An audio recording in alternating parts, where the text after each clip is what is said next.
El ataque de Donald Trump a las instalaciones nucleares más importantes de Irán hace unos días, pues tiene muchas lecturas. Y todas, pues muy complicadas. La primera, pues es la obvia. Se fortalece al cuestionado primer ministro israelí Benjamin Netanyahu como un nuevo jugador en el complicado ajedrez del Medio Oriente. Un jefe de Estado que, como ya lo hemos dicho aquí, no solamente tiene serios problemas internos de corrupción, tiene un juicio que está corriendo sobre sus espaldas en estos momentos, sino que ha sido también el que ha desatado la ofensiva militar que se ha convertido en un genocidio en Gaza, luego del ataque terrorista de Hamas a suelo israelí en octubre del 2023, que dejó más de 1.200 muertos. La segunda tiene que ver con algo que dijo aquí en este podcast uno de nuestros invitados, el profesor Juan Tocatlián, y es la de que este ataque produjo una ruptura en el orden internacional. Un orden en el que vivimos en los últimos 40, 50, 60 años luego de la posguerra. Y es que tanto Donald Trump como Benjamin Netanyahu han actuado ignorando las normas del derecho internacional y ambos han justificado sus acciones como actos de defensa preventiva. Trump violó la Carta de la ONU e infringió el Tratado de No Proliferación de Armas Nucleares, del cual él es firmante, que impide a un país atacar las instalaciones nucleares de otro país que no posee armas nucleares. ¿Y cómo lo hizo? Pues primero desestimó los informes de su propia directora de inteligencia, Tulsi Gabbard, quien en un informe presentado hace unos meses coincidió con otro hallazgo del Organismo Internacional de Energía Atómica que decía que a pesar de que Irán había seguido el proceso de enriquecimiento ilícito de uranio en niveles mayores de lo aprobado por el propio Tratado de la ONU, pues no había evidencia de que estuvieran cerca de fabricar una bomba nuclear. Y hasta el sol de hoy no hay esa evidencia. Como no la hubo en el 2003, cuando los Estados Unidos invadió a Irak con la teoría de que Saddam Hussein tenía ya en sus manos la posibilidad de hacer armas de destrucción masiva. Lo que es cierto es que luego de 12 días de una guerra entre Irán e Israel, Donald Trump, desde su cuenta en X, anunció que Irán e Israel habían llegado a un acuerdo para el cese al fuego. Ahí estamos. Acompáñanos en este podcast para que usted y yo entendamos qué es lo que está pasando en los Estados Unidos con esta decisión que Donald Trump adoptó y que no contó ni siquiera con el aval del Congreso y que pues evidentemente tampoco se hizo con el aval de las Naciones Unidas. Pero también, ¿qué es lo que está pasando en Israel? Un país que tiene un conflicto más que interno con el pueblo palestino y que en este momento pues está en una operación militar que es considerada como un genocidio contra el pueblo gazatí que vive en la franja de Gaza. Pero también, ¿qué es lo que está pasando en Irán? Un país que desde hace mucho tiempo decidió financiar las milicias que se oponen al Estado de Israel. La milicia de Hamas en Gaza, la milicia de Hezbollah en Líbano y los Hutus en Yemen, para no hablar de las milicias en Irak.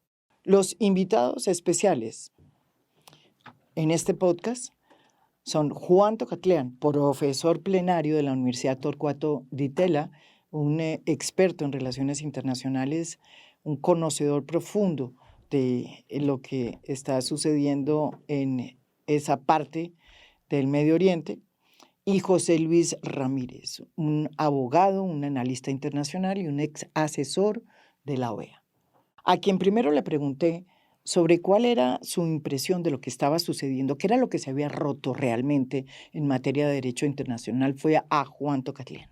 Y esto es lo que respondió. Bueno, primero, muchas gracias por este encuentro. Yo diría dos cosas, un poco para comenzar. Lo primero es un eclipse y lo segundo es un deterioro. ¿Cuál es el eclipse al que me quiero referir? El así denominado orden liberal basado en reglas está colapsando ante nuestros ojos. Viene colapsando desde hace más de 25 años. Ujú, Viene sufriendo embates de un montón de actores ujú, que recurren a la fuerza unilateralmente, que irrespetan el derecho internacional, los procedimientos, las normas. Puede ser en un caso Estados Unidos, puede ser en otro caso Rusia, puede ser en otro caso Israel, es decir, podemos sumar y sumar y sumar y sumar. Y mi impresión es que si este no fue el golpe de defunción, es probablemente el hecho más trascendental para terminar de erosionar ese orden liberal basado en reglas. ¿Y qué quiero decir con esto? Y quiero poner ejemplos como para que sea comprensible. Cuando en el año 1990 Irak invade Kuwait, ujú, la comunidad internacional reacciona de manera inmediata y este tema pasa al foro que da legitimidad al uso de la fuerza, que es ujú, finalmente Naciones Unidas. La Carta de Naciones Unidas es un elemento fundamental y fundante para legitimar el uso de la fuerza. ¿Qué pasó en ese contexto? En ese contexto hubo una resolución colectiva unánime del Consejo de Seguridad y una autorización a que Estados Unidos encabezara una coalición enorme de países que logró finalmente que Saddam abandonara Kuwait y que quedara restringido con muchas condiciones y sanciones de parte de la comunidad internacional. El uso de las reglas, el uso de las normas, el uso de la legalidad internacional. De ahí en más, ¿qué es lo que vimos? Vimos otro momento, por ejemplo, para el caso de Estados Unidos, en el cual el 11 de septiembre y los fenomenales ataques terroristas contra ese país que produjeron 3.000 muertos, derivaron también en un recurso a Naciones Unidas que hizo una excepción importante, porque no es un principio, sino una excepción, el derecho a la autodefensa. Es decir, si yo soy agredido, tengo el derecho de responder a esa agresión y por lo tanto se le dio a Estados Unidos, si ustedes quieren, una autorización para, clara para reaccionar, responder e incluso, en ese caso, invadir Afganistán. De ahí en más, entramos en una corriente y en una pendiente cada vez menos virtuosa y cada vez más desastrosa.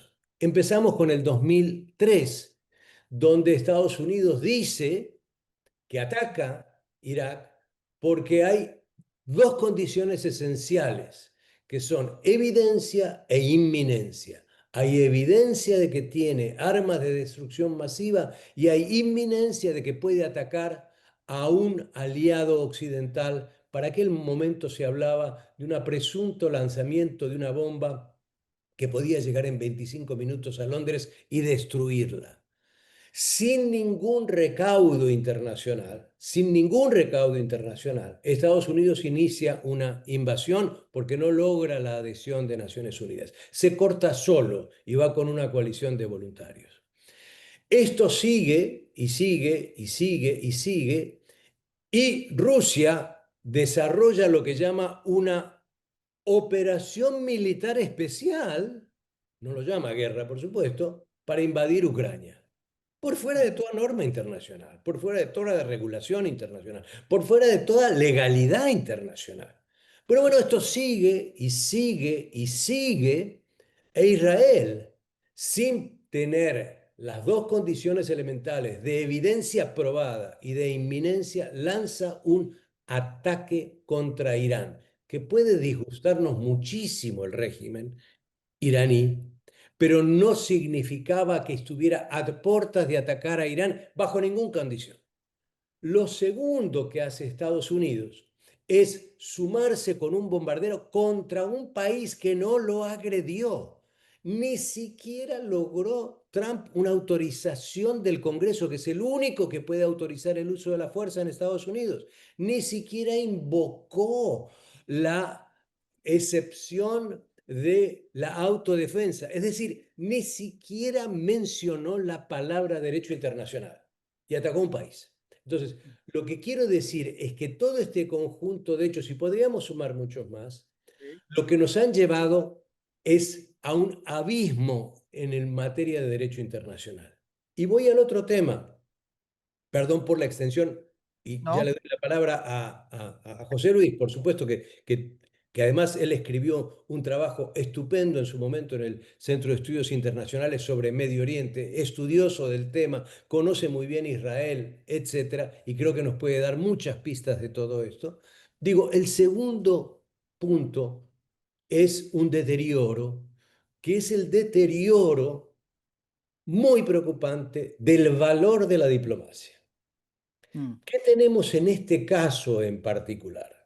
En este caso en particular tenemos una historia muy compleja donde hay dos expresiones extremas en clave religiosa que aún persisten y están subterráneamente siempre influyendo en los dos países. Y es la llegada en el 77 de Menachem Begin, que representa la llegada de los sectores religiosos más ultras dentro de Israel, sacando del juego político como chance y después debilitándolo mucho al Partido Laborista y sus proyectos de pacificación en la región. Y en el 79 llega el Ayatollah Khomeini como líder chiista en Irán. Entonces, ya tenemos un componente de un grado de debate, discusión, problema histórico traído sobre este tema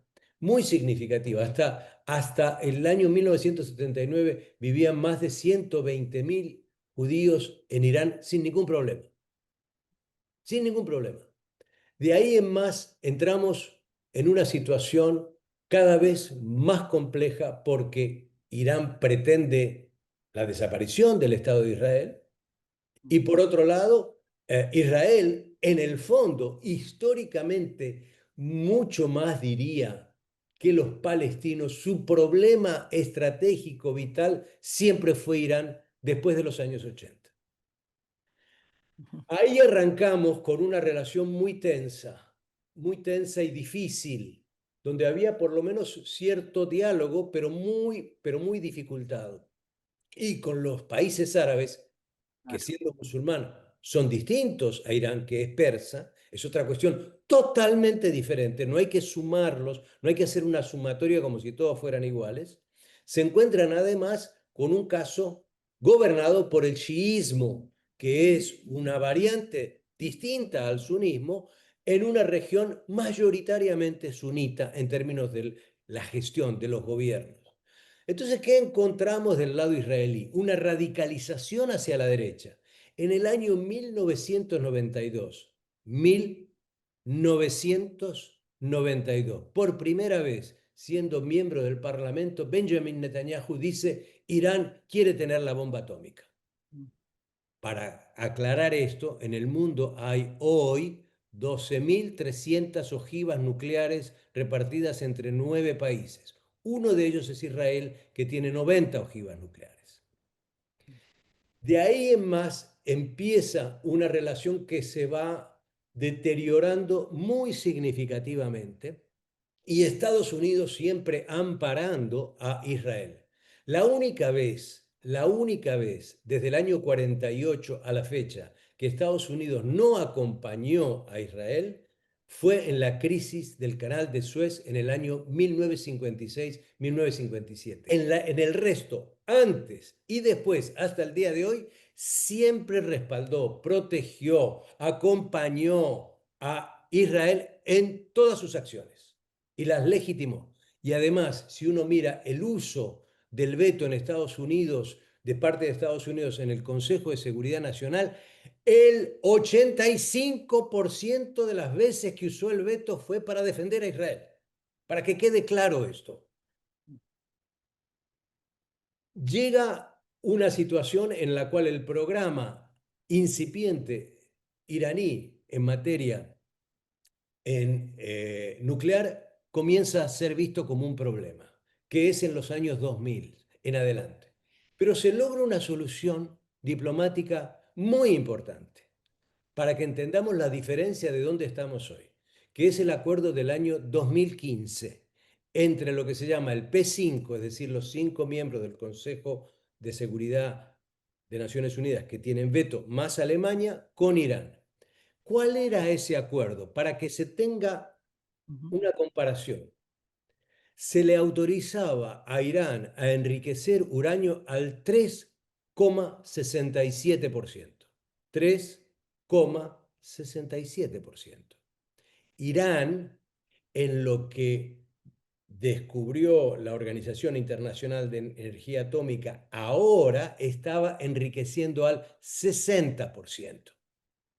¿Qué es lo que se acordó? Un programa intrusivo de la Organización Internacional de Energía Atómica para evitar que hubiera programas clandestinos de parte de Irán. ¿Qué más se logró para que Irán entrara en este acuerdo? Se le levantaron los descongelamientos de recursos que tenía Irán en los bancos internacionales, más el sistema de sanciones, lo cual le permitía tener un acceso a 100.000 millones de dólares. Todo eso que venía funcionando lo pateó en el año 2018 Donald Trump sin nunca explicar, Sí. salvo su adhesión a Netanyahu, de que ahí había un problema. De ahí en más tenemos pleno deterioro de la diplomacia y llegamos a esta situación límite en la cual el mundo encuentra un hecho tremendo que involucra a 3 países en torno a un tema que puede llevarnos, si se maneja tan mal como se ha venido manejando hasta ahora, a una proliferación masiva de armas de destrucción. Desde que en 1979 se produjo el derrocamiento de la monarquía del Shah Mohammad Reza Pahlavi y se estableció eh, una república islámica bajo el liderazgo del Ayatollah Khomeini, las relaciones entre Irán e Israel se fueron deteriorando tremendamente. Israel acusó durante mucho tiempo a Irán de financiar a los grupos que ellos llamaban terroristas como Hamas, Hezbollah y los Hutus, que iban en contra del Estado de Israel. Y a su vez, Irán decía que Israel era el Satán del Medio Oriente porque era el alfil de los Estados Unidos en la región. Sin embargo, el momento más crítico de esas relaciones fue precisamente luego de los ataques terroristas de Hamas en suelo israelí en octubre del 2023. La reacción de los israelíes fue la de atacar en el Líbano a Hezbollah, de atacar en Gaza a Hamas y de atacar a los Hutus en Yemen. Y durante este espacio de tiempo, esa ofensiva terminó, en el caso de Gaza, en lo que hoy conocemos como un genocidio, porque terminó afectando a miles de pobladores gazatíes que hoy viven una hambruna por cuenta de esta ofensiva militar. Según José Luis Ramírez, otro de los analistas que invitamos aquí en A Fondo, los objetivos que se trazaron, primero Israel y ahora Estados Unidos, al atacar las instalaciones nucleares en Irán, no se cumplieron. Porque, primero, no se borró el programa nuclear de Irán, según los últimos datos que se han conocido por las informaciones incluso desde Israel. Y segundo, no se logró que este ataque fuera a afectar la estabilidad del complicado régimen teocrático en Irán, porque la primera reacción que se ha sucedido después del ataque es que todos los problemas internos que tenían se han ido allanando y hay una voz hoy en Irán que está en contra de los ataques de Israel y de Estados Unidos a las instalaciones nucleares de ese país. O sea, que las cosas pues no salieron como las planearon. Ahora con este ataque del presidente Trump, después del ataque de Israel a Irán, demuestra que ese concepto que existía de una sociedad internacional basada en unas reglas, en una carta de las Naciones Unidas y en unos principios básicos del derecho internacional público está completamente superado. De hecho, en uno de los cursos que dicto, ese es uno de los temas que estoy tratando. ¿Cuál es la vigencia y la realidad del derecho internacional público en este momento y sobre todo los organismos multilaterales? En el caso de Naciones Unidas, por ser un conflicto a nivel internacional y o en otros escenarios, y también hemos tenido oportunidad de conversarlo privadamente, por mi última actividad en los últimos 9 años como asesor del secretario general de la OEA, Luis Almagro, también de la propia OEA como organismo multilateral frente a las situaciones y conflictos en la región, específicamente en el tema de la democracia. Perdón, hubo un pequeño problema acá con mis audífonos que se les acabó la batería, excusas. Bueno, voy a comenzar por algo, María Jimena, que le escuché a Juan y es una frase que se repite con frecuencia, ya que tú pedías un poco el marco histórico y ya vamos a ver el tema interno de los Estados Unidos. Y la frase de Juan es completamente pertinente y es citando a Antonio Gramsci en esta frase famosa de los años 30, cuando él dice que estamos en ese momento en que tenemos un mundo en transición en el cual un viejo orden no acaba de morir, un nuevo orden está naciendo y en el interregno estamos en la etapa de los monstruos. Y en este momento, en esa etapa de los monstruos, estamos viviendo situaciones bastante atípicas y complejas. Lo señala Juan con el tema de la invasión de Putin a Ucrania, además que no la llama una guerra, sino con un eufemismo.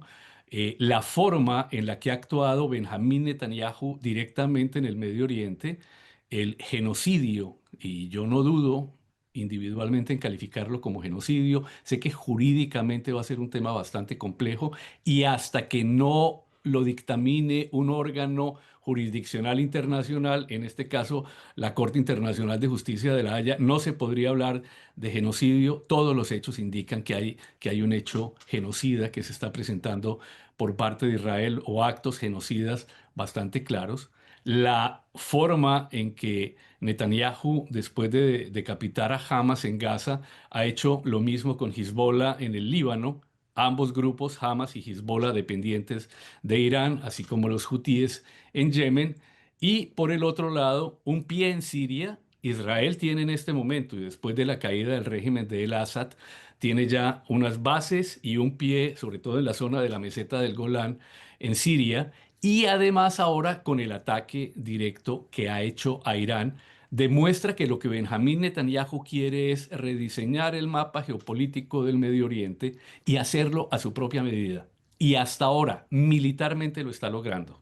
Esto no quiere decir que a mediano o largo plazo no vaya a tener consecuencias, pero de momento es el gran triunfador desde el punto de vista militar, porque también con Irán estamos hablando de un país de 90 millones de personas, ¿no? Y esto no se puede soslayar. Otros dos países que eventualmente podrían ocasionar algún tipo de preocupación, que son Irak y Líbano, no le preocupan sustancialmente. Líbano está viviendo su propia situación interna compleja. Irak, después de la invasión, quedó en un nivel de fragmentación complicado también. Y lo que mencionaba Juan con el tema de sunitas y chiitas sigue siendo allí una realidad.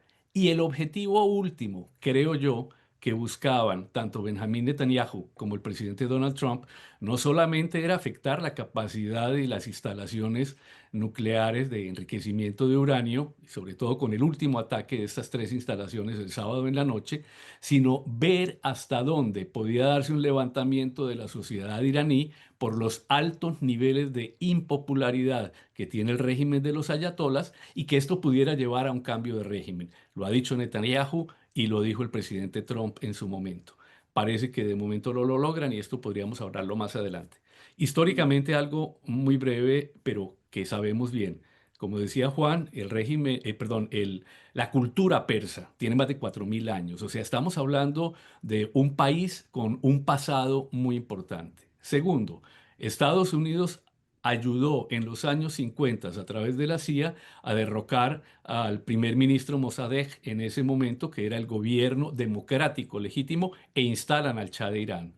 Una vez está el Shah en el poder y como tú lo mencionabas, María Jimena, con el programa de Átomos para la Paz, llevan la tecnología nuclear, que es lo que tú mencionabas ahora.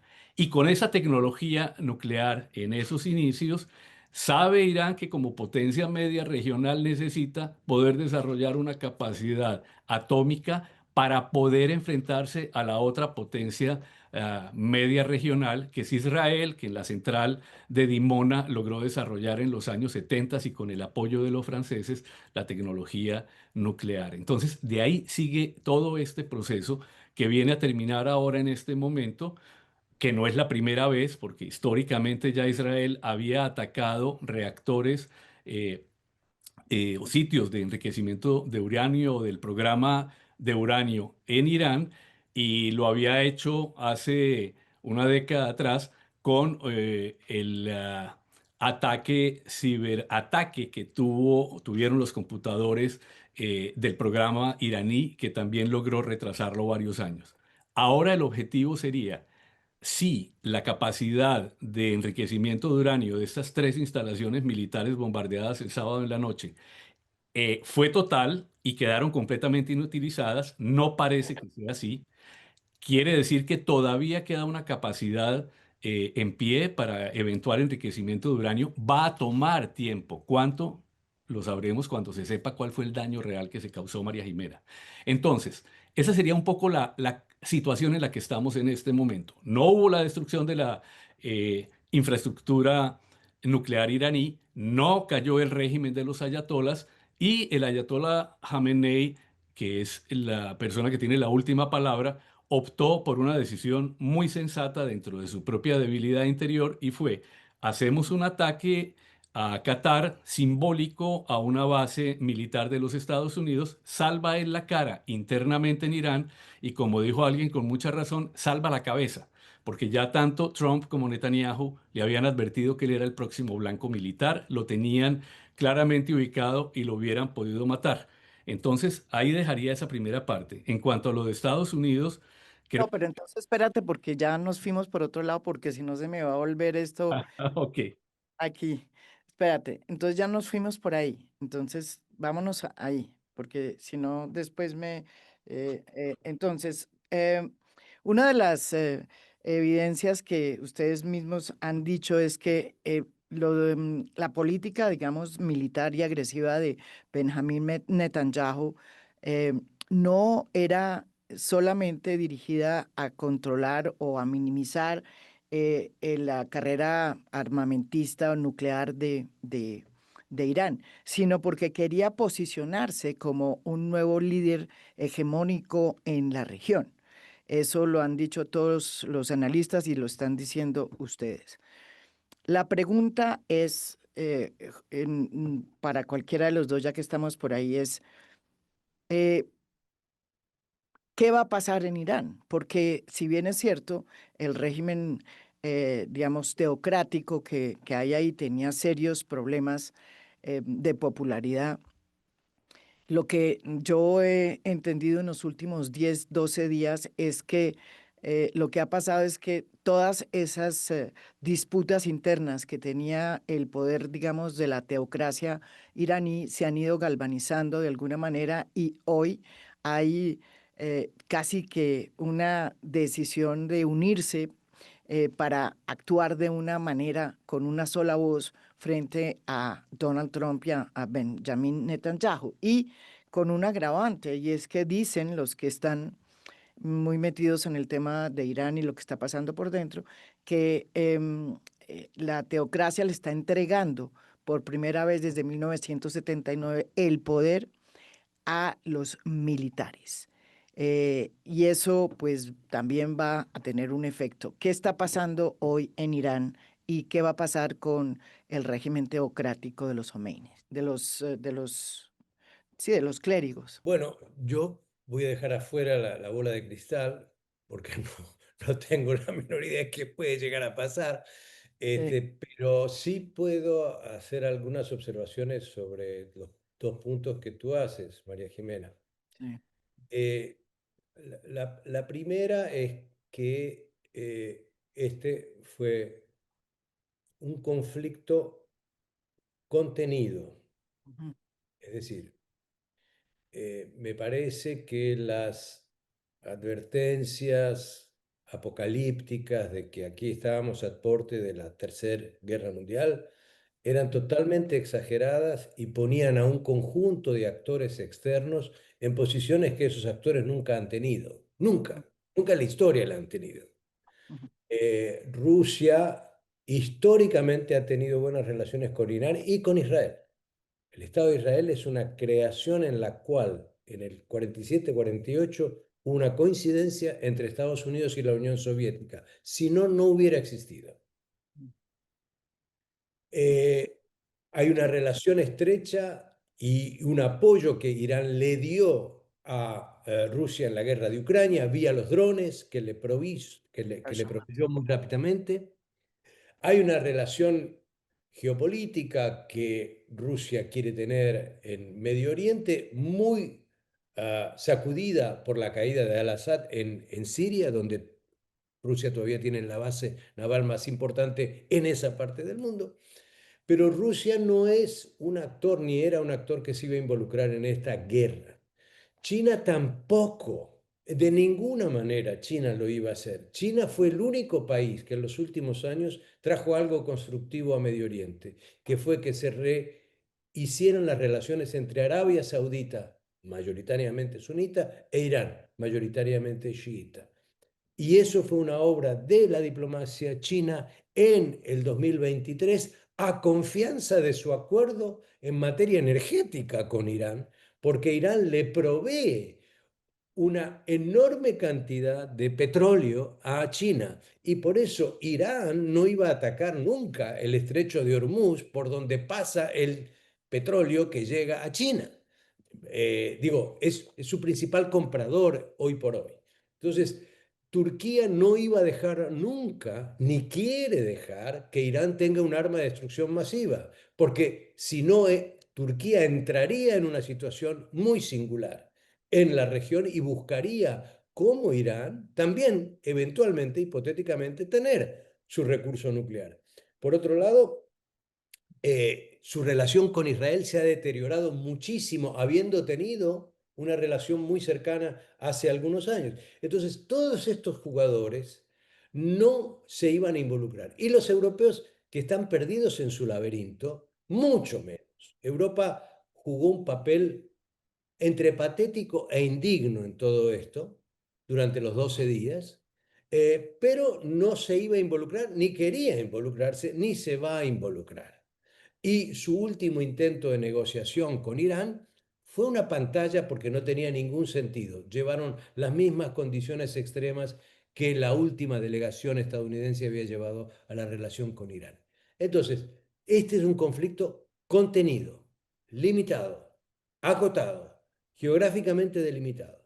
Eso hace que la enorme capacidad militar y de inteligencia de Israel lo convierta en un hegemón en la región, más allá del resultado militar que hoy ya vimos en Irán y que conocimos respecto a Hezbollah, respecto al Assad, respecto a Irak, respecto al Líbano y también de debilitamiento de los hutis.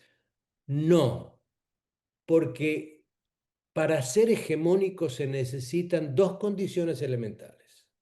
Se necesita capacidad de coerción, pero muchísima capacidad de persuasión.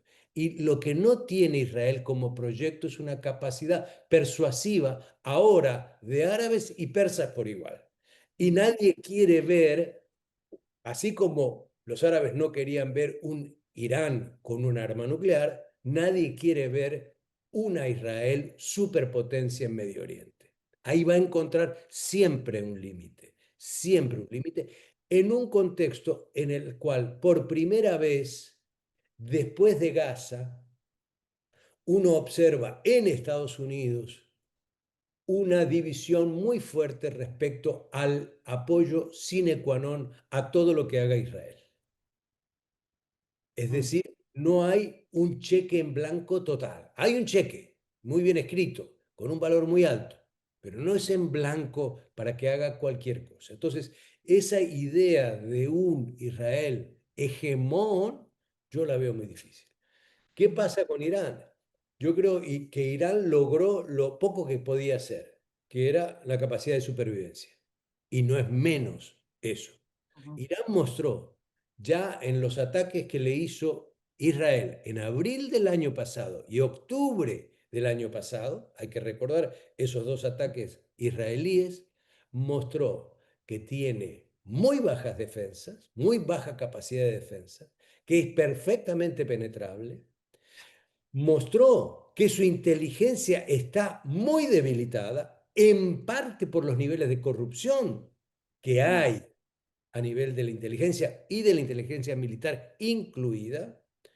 Digamos, el hecho de que el operativo que se lanza de Israel sea aéreo por un lado, pero con gente de la Mossad en Irán, detectando a quién ejecutar y a quién decapitar, impresionante. no, es una operación que muestra un fracaso estrepitoso de la inteligencia iraní. Entonces, este es un Irán débil. Este es un Irán que no tiene sus viejos proxies fuertes, los tiene debilitados. Eso es un Irán que necesita recuperarse económicamente. Y este es un Irán que necesita reinsertarse con mejores aliados y socios.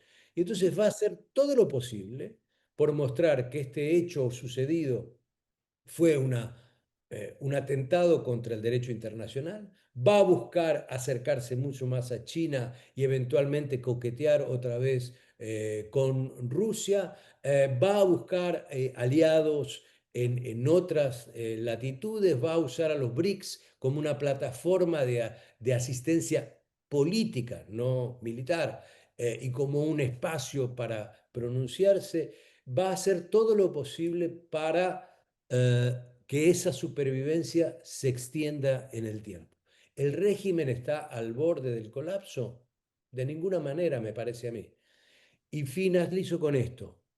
El hecho de que se haya vuelto tan usual y hasta encomendada por líderes políticos, líderes sociales, comunicadores de que hay que matar a Khamenei.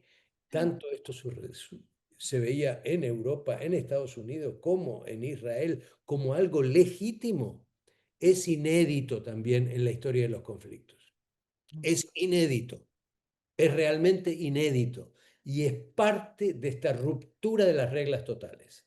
Y es mm, parte de la escenificación de la guerra. La guerra se escenifica y nos narcotiza, nos coloca a todos como unos grandes espectadores de ver y cuándo le van a pegar a Khamenei, y a cuántos científicos mataron, y qué militares cayeron, y qué guardia revolucionaria opera.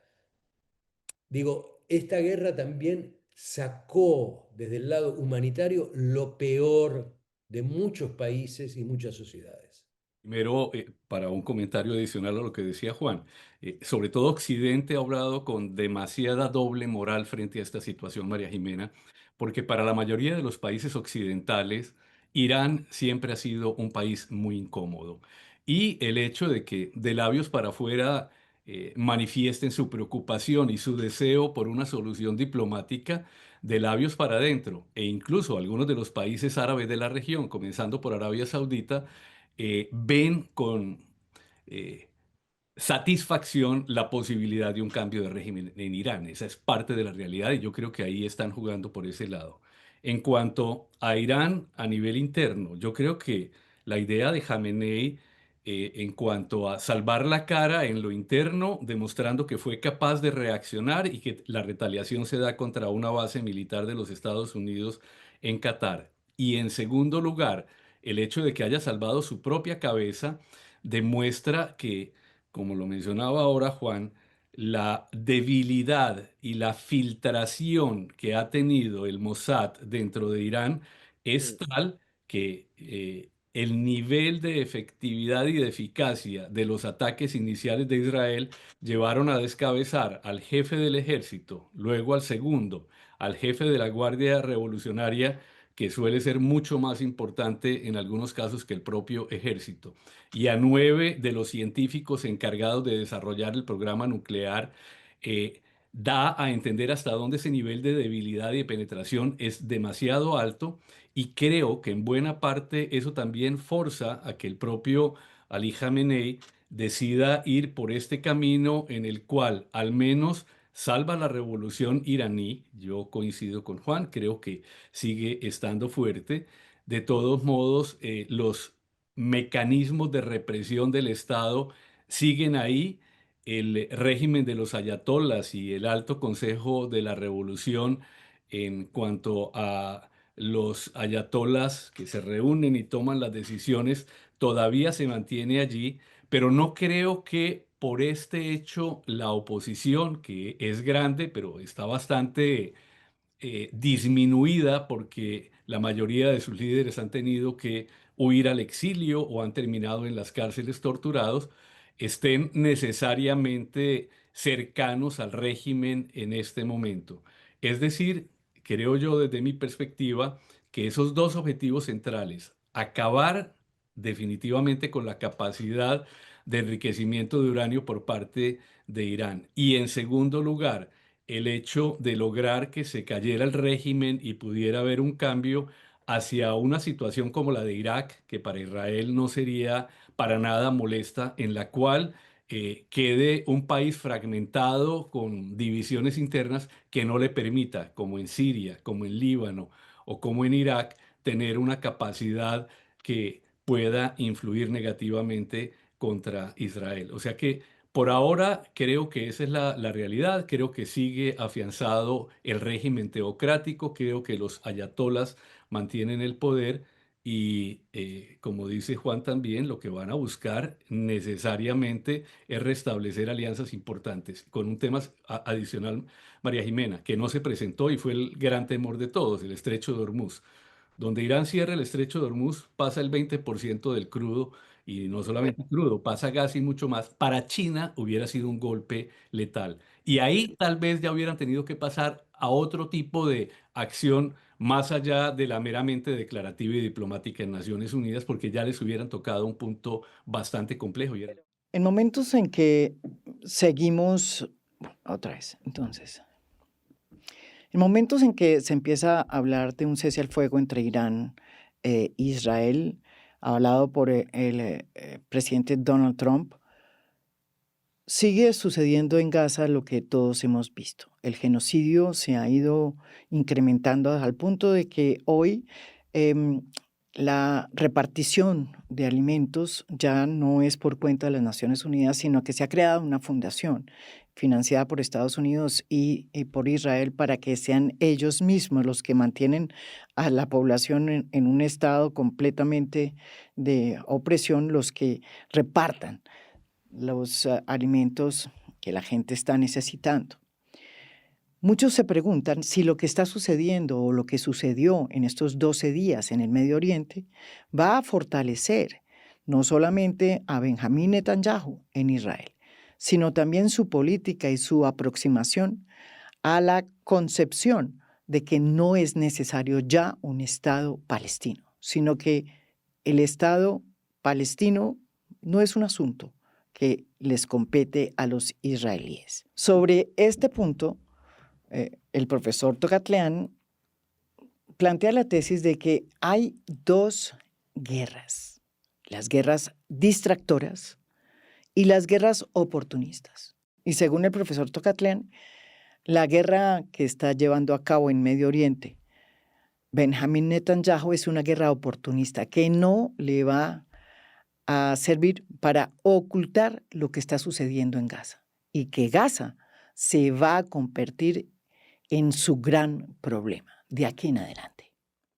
Voy a introducir probablemente unos conceptos que a primera vista parecen como abstractos, pero le voy a tratar de dar algún contenido empírico para que se entienda. En términos de guerras, muy a grandes rasgos, hay más conceptos y teorías de las que yo ahora voy a mencionar. Hay dos enfoques: las guerras distractoras y las guerras oportunistas, ¿sí? Que son una y otra guerra. Una guerra distractora es una guerra en la cual yo tengo domésticamente un problema grave, pero busco a través de un acto de fuerza hacia afuera lograr una mayor cohesión, la supervivencia del régimen político y a su turno esto me da un respiro y potencialmente una victoria. O las guerras oportunistas, es decir, yo tengo un rival o un adversario o un enemigo allá afuera que está muy débil, que está muy debilitado por diferentes razones y un conjunto de motivos que lo han debilitado. Y por lo tanto aprovecho esa oportunidad para lanzar un ataque.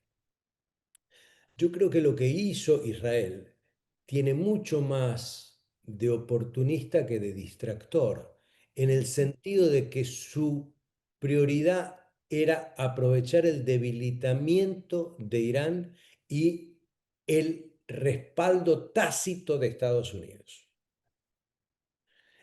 Creo que eso no hacía que la gente se olvidara de Gaza. Nadie se olvidó en estos 12 días de Gaza. El mundo no se olvidó de Gaza. Nadie dejó de cuestionar a Netanyahu por Gaza.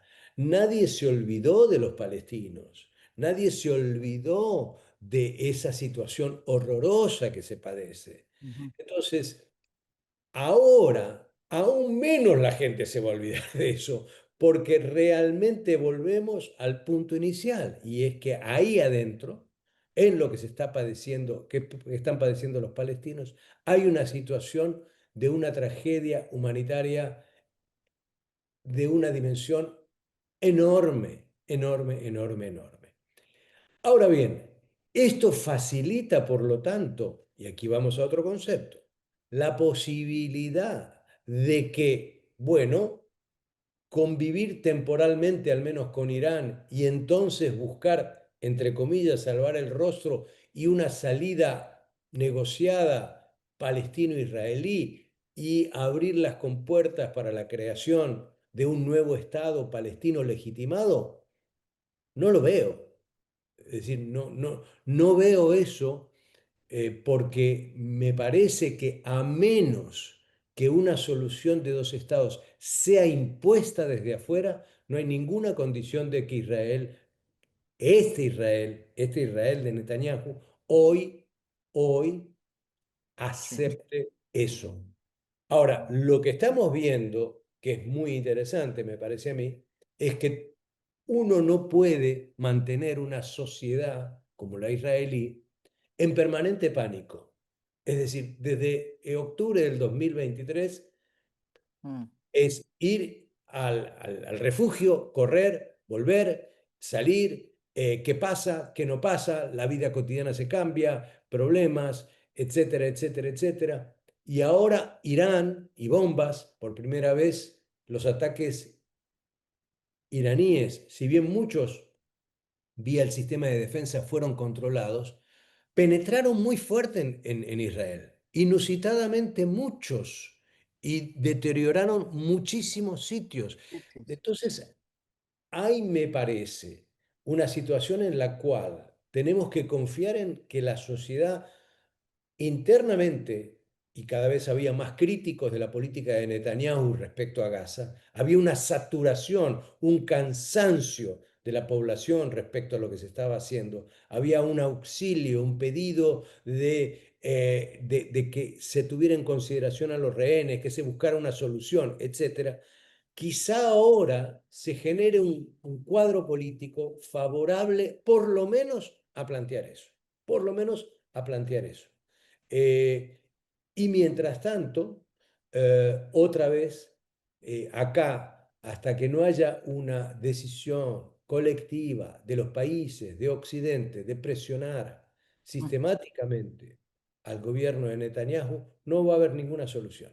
Europa, la Unión Europea acaba de terminar un largo informe sobre si se violaron mucho, poco, más o menos, cuánto, de qué manera los derechos humanos en Gaza. Bueno, llegaron a la conclusión, wow, después de 2 años, que sí se habían violado los derechos humanos. Pero la Unión Europea decidió no aplicar ninguna sanción. Bueno, entonces, digo, si esa va a ser la lógica, entonces estamos condenados como condición humana a una mayor degradación. Digo, a aceptar algo que estamos viendo, conociendo, vemos las Claro. cifras, vemos los videos, vemos los audios, conocemos, y sin embargo, otra vez, es una escenificación en este caso de la ferocidad. Varias cosas para decir allí, María Jimena, a nivel interno. Primero, hay que recordar que Benjamín Netanyahu, cuando se dieron los ataques del 7 de octubre por parte de Hamas, el ataque terrorista, los 1.200 muertos, los 200 y algo de secuestrados que han sido utilizados como rehenes, eh, Netanyahu estaba en un momento político demasiado débil, estaba a punto de caer, precisamente por lo que tú mencionas. El juicio por corrupción y la pena era de cárcel, no había ninguna alternativa. Y en ese momento, por un acto de irracionalidad total, le salvaron la vida a Netanyahu, quien se fortalece después sobre la base de dos argumentos: traer a todos los rehenes de vuelta, pero sobre todo acabar con Hamas. Eh, Ninguno de los dos objetivos se ha cumplido. Era demasiado difícil que él pudiera hacerlo, pero ha seguido jugando dentro de esa misma lógica, y es: tienes un gabinete de ultraderecha nacionalista en el cual, curiosamente, Netanyahu, que para nosotros ya era una persona suficientemente de derecha, aparece como de centro frente a varios de sus ministros y varios de los partidos religiosos y nacionalistas que lo apoyan en la Knesset, en el Parlamento. Entonces, si ese apoyo político de Netanyahu cae, cae el gobierno y va a Netanyahu a la cárcel en lo interno y va a tener que enfrentar a nivel internacional ya los temas de crímenes de guerra y delitos de lesa humanidad, que están más que probados, y en el momento en que el tribunal determine que hubo un genocidio, tendría que responder paradójicamente un primer ministro de Israel por el delito de genocidio que se creó debido al holocausto del pueblo judío. Entonces, ahí está esa primera realidad. Segundo, hay un hecho doloroso y triste, y es que dentro de Israel las noticias sobre Gaza no circulan porque no hay periodistas que estén mirando esa realidad. Hay gente, y sobre todo en el periódico, en Haaretz, que tiene un seguimiento de este tema. Hay periodistas que han estado alertando sobre la realidad de lo que sucede en Gaza, del crimen, no utilizan la palabra genocidio, pero de la gravedad de lo que se está cometiendo en contra de la población civil, el arrasamiento de Gaza y cómo todo esto viola cualquier tipo de norma a nivel interno o internacional. Infortunadamente, dentro de estos vaivenes con los que sabe jugar muy bien Netanyahu, las cosas suelen quedar a un lado. Recuerda que en enero y febrero comenzó todo este proceso del alto al fuego con Hamas. La idea era devolver a todos los rehenes, y llegar a algún tipo de acuerdo en ese momento. El mismo Netanyahu es el que hace descarrilar el acuerdo, porque sabía que si el acuerdo continuaba, iba a perder las bases de los sectores ultranacionalistas y ultrarreligiosos de su partido y caía su gobierno. Continúa, luego invade el Líbano, luego se involucra con Siria y ahora, cuando pueda haber algún tipo de debilidad, porque los movimientos a favor de la devolución de los rehenes, el tema de la situación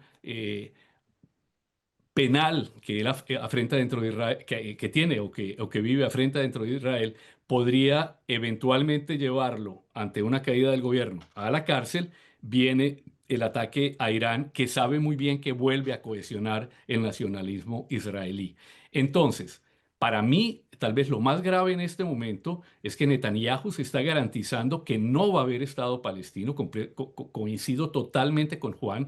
La única solución son los dos estados. Eso no tiene ningún tipo de vuelta atrás. Los acuerdos inicialmente de Oslo y que luego fueron ratificados aquí en el año 94 en Washington, en la Casa Blanca, tuvieron un opositor desde el primer día, un parlamentario que se llamaba Benjamín Netanyahu, y ha hecho de su vida política el desmantelamiento y acabar con los acuerdos de Oslo. Ese ha sido su principal objetivo. Y siguiendo el juego de los sectores nacionalistas y religiosos de la coalición de gobierno en Israel, lograr que ese concepto bíblico del Eretz Israel, la tierra bíblica, se logre consolidar, y para eso es necesario que Gaza no exista, que los palestinos sean desplazados y que la margen occidental, sobre todo la zona donde está el gobierno del Estado palestino de la OLP, también quede neutralizado. De momento, insisto, lo está logrando. Mediano y largo plazo es otro juego y las cosas no van a ser como él piensa, porque así como Fukuyama habló del fin de la historia y mi maestro Juan me lo enseñó en ese momento, y la historia es demasiado tosuda y se encargó muy pronto de mostrarle que no era cierto, la historia le va a demostrar a Netanyahu que también está equivocado en este caso. Entonces, Juan, tenemos que no sé si por efecto de lo que ha pasado en los últimos 12 años, 12 días, perdón, pero yo creo que es de lo que estamos hablando de un tiempo para acá, no solamente estos 12 días. Tenemos que se fortalece el régimen de los Khomeini en la teocracia en Irán. Se fortalece momentáneamente Benjamín Netanyahu, a pesar de todo lo que tiene que enfrentar ante la justicia internacional por el genocidio que en este momento pues está cometiendo en Gaza. ¿Y qué pasa en Estados Unidos? Yo acabo de leer una encuesta y allá cambia mucho. Días antes, según una encuesta de Economist, le leí, días antes de que Estados Unidos embarcara con Israel para hacer este bombardeo con esta bomba especial en Fordo, sacaron esta medición en donde prácticamente había un rechazo a cualquier intervención de Estados Unidos a Irán. Un 70% de mayoría decía que no y solamente un 30, escasamente un 30 decía que sí. Después de lo sucedido, después del discurso de Donald Trump, las cosas cambiaron y evidentemente lo que se ve en otra encuesta que se dio y que se publicó es que los republicanos encajaron y que hay una mayoría republicana que apoya al presidente Donald Trump, pero que los demócratas están completamente opuestos. Es decir, miti-miti. Pero en muy poco tiempo cambió la percepción de la opinión pública norteamericana. Juan, ¿qué significa esto, sobre todo después de que uno lee artículos como de Kagan, que en el Atlantic Monthly, cuando dice claramente, pone una argumentación muy fuerte diciendo que la democracia norteamericana puede no, dice, might not survive, puede no sobrevivir a una guerra con Irán? Mira, voy en línea con tus tres aseveraciones, colocando algún matiz. Ujú. yo creo que el régimen iraní sobrevive, punto. No, no, no, No más. no, no digo Ujú. que se perpetúe ni mucho menos, pero sobrevivió a una situación en la cual estaba solo, sin respaldos externos militares, y estuvo muy golpeado, y sin embargo, ahí está. ¿Por cuánto tiempo? ¿De qué manera? ¿Cómo? No lo sé. Pero me parece que su situación es de supervivencia. Me parece que Netanyahu, en este caso el gobierno israelí en su conjunto, puso un objetivo primario: terminar con la posibilidad del enriquecimiento ilícito que llevara eventualmente a que Irán tuviera un artefacto nuclear. Segundo, terminar con el sistema misilístico iraní en términos de ya no solamente su defensa, sino su capacidad ofensiva. Y en tercer lugar, buscar unas mejores condiciones, nunca lo llamó cambio de régimen, formalmente nunca se utilizó esa palabra por parte de Irán, para que se fortaleciera la posición relativa de Israel. Al Ujú. momento no consiguió ninguno de los tres objetivos. Es decir, fue sacudida, sin lugar a dudas, la capacidad de enriquecimiento, de acopio de uranio enriquecido. Por supuesto, sabíamos que Irán tenía unos 400 kilogramos de uranio enriquecido al 60%. ¿Dónde está? ¿Cómo está? ¿Cómo existe? Si existe y cuánto, no lo sabemos.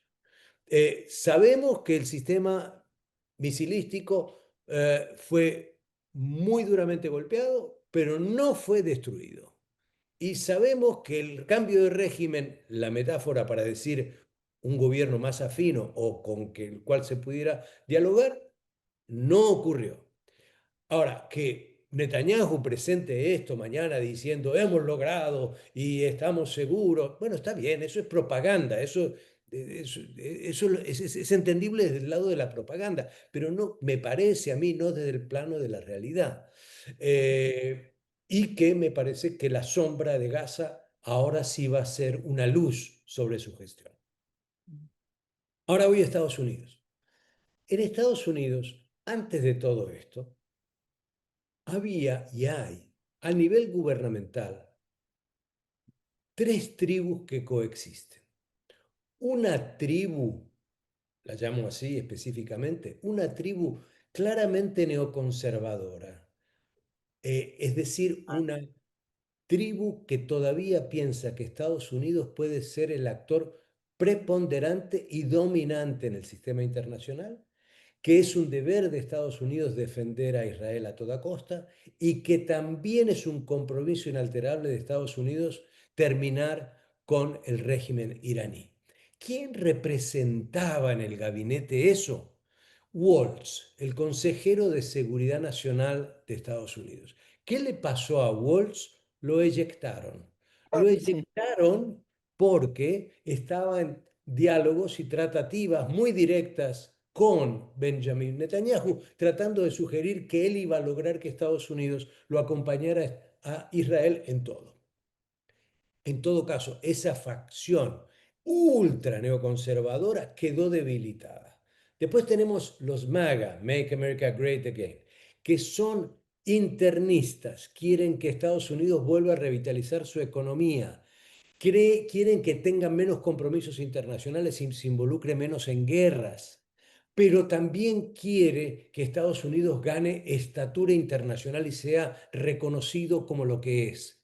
Ahí hay un subgrupo de funcionarios, y creo que lo que había para ellos era la dificultad de cómo vender una acción militar específicamente contra Irán, con unas dudas profundas de parte de los militares.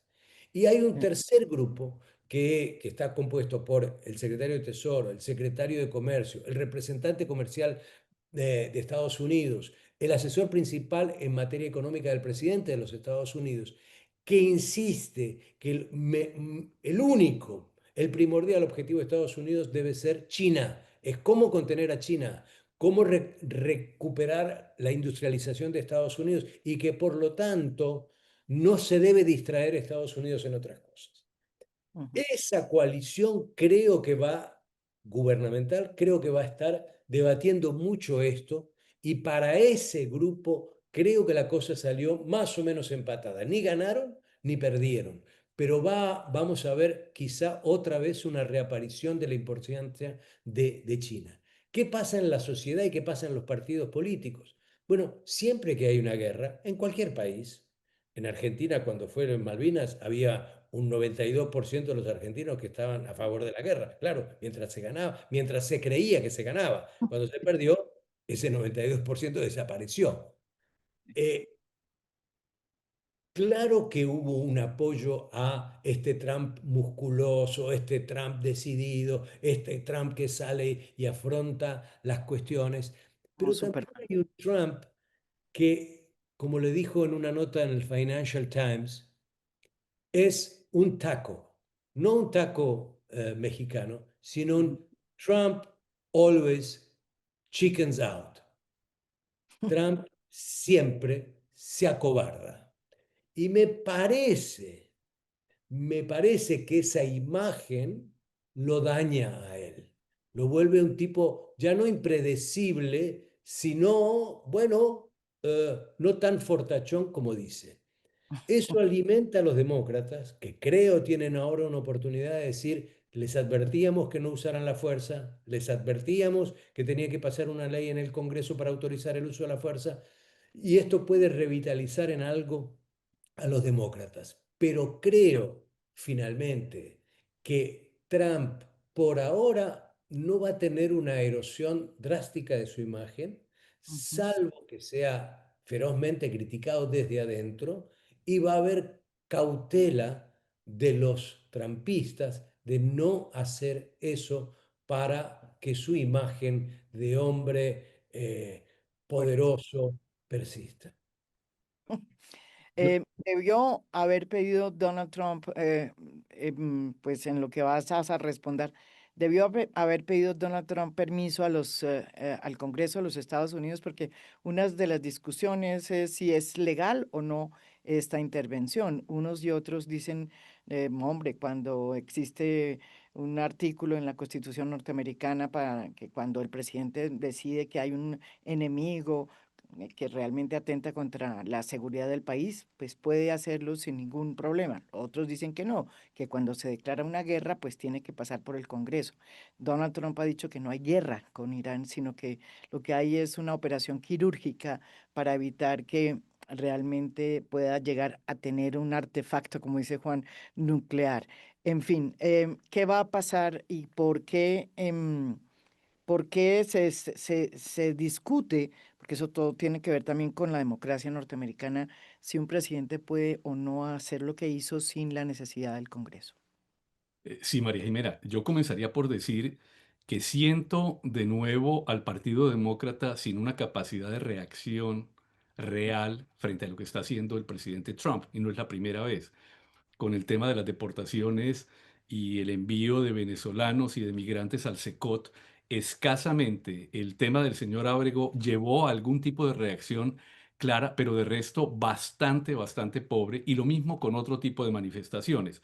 Si tú ves tal vez las dos figuras más representativas del Partido Demócrata que en este momento están alzando la voz son Bernie Sanders, excelente, pero ya de salida y una persona bastante mayor, y está la representante Alejandra Ocasio-Cortez, que es excelente también y que ha levantado la voz en algunos momentos, pero nada más. No se siente una posición clara y definitiva. Anoche estaba escuchando en CNN el debate con algunos de los analistas y de los representantes a la Cámara o senadores, y tampoco se ve que haya una posición clara y definitiva. Se dice que el tema va a ser llevado al Congreso, que van a exigir una responsabilidad, pero entramos en el terreno cenagoso que acabas de mencionar, María Jimena. Uno, eh, la necesidad jurídica establece que es para una declaración de guerra como tal, y desde esa perspectiva Trump se escuda, primero, en que no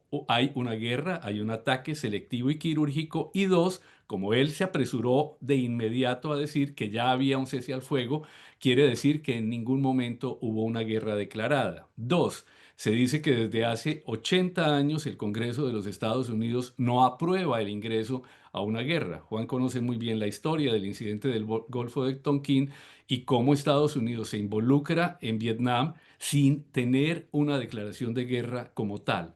Y tres, que se lo he escuchado incluso a personas demócratas, no necesariamente de partido, e incluso extranjeras, pero con una visión progresista aquí en los Estados Unidos, ya administraciones demócratas con anterioridad habían llevado a cabo ataques selectivos similares sin pasar necesariamente por el Congreso, entre otras la administración Biden y el ataque a blancos hutíes en Yemen. Entonces, ahí también hay un tema de moral compleja de que podrían utilizar muy bien los republicanos dependiendo de cómo estén las cosas, y como están las cosas es que hay una mayoría republicana en Senado y en Cámara.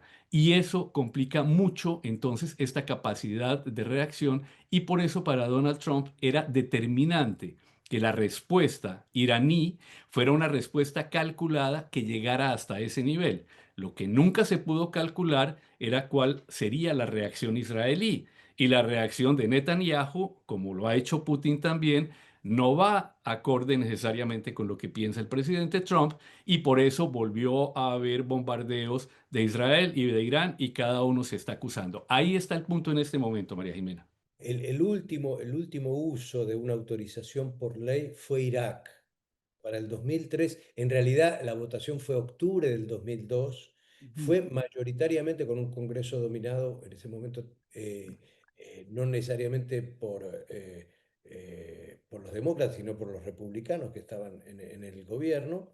ujú, Eh, y lo particular es que ha habido N número de resoluciones tratando de derogar esa autorización, y al día de hoy Estados Unidos podría volver a atacar a Irak, porque todavía es ley de los Estados Unidos la autorización de usar la fuerza contra Irak.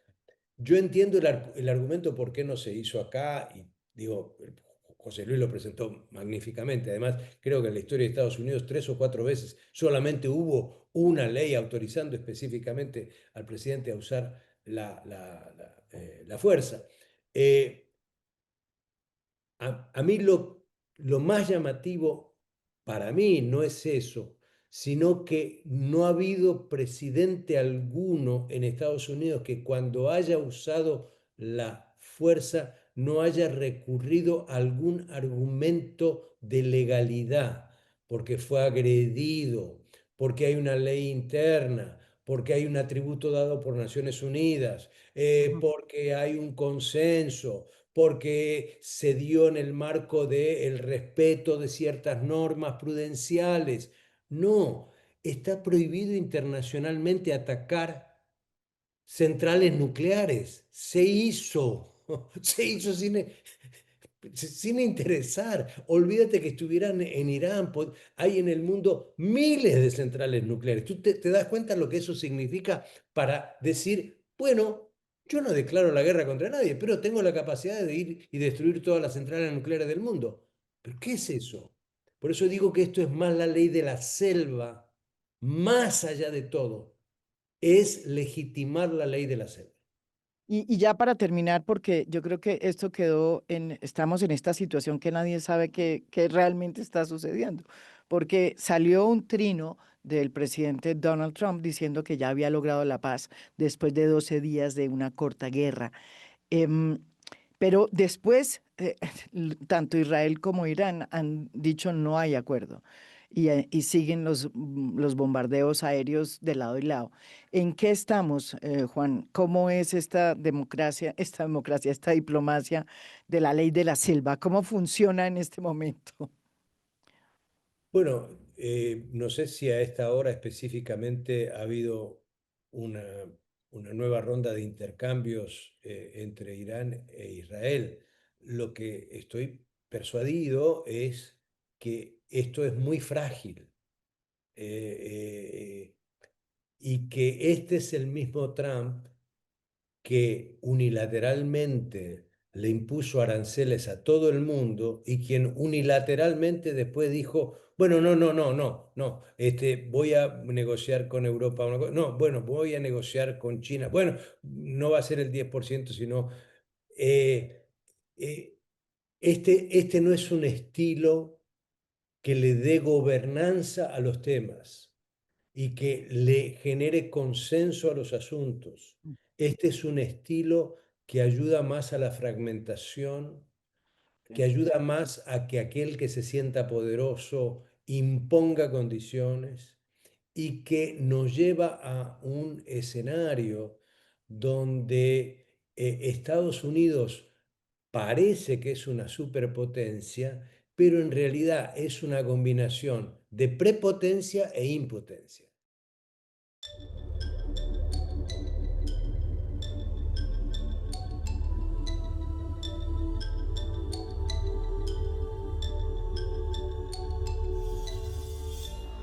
A Fondo es un podcast producido por Mafialand. Producción general, Beatriz Acevedo. Producción de audio, Juan Felipe Rojas. Música original del maestro Óscar Acevedo. Nos pueden escuchar también en mi canal de YouTube. Gracias por escuchar. Soy María Jimena Duzán.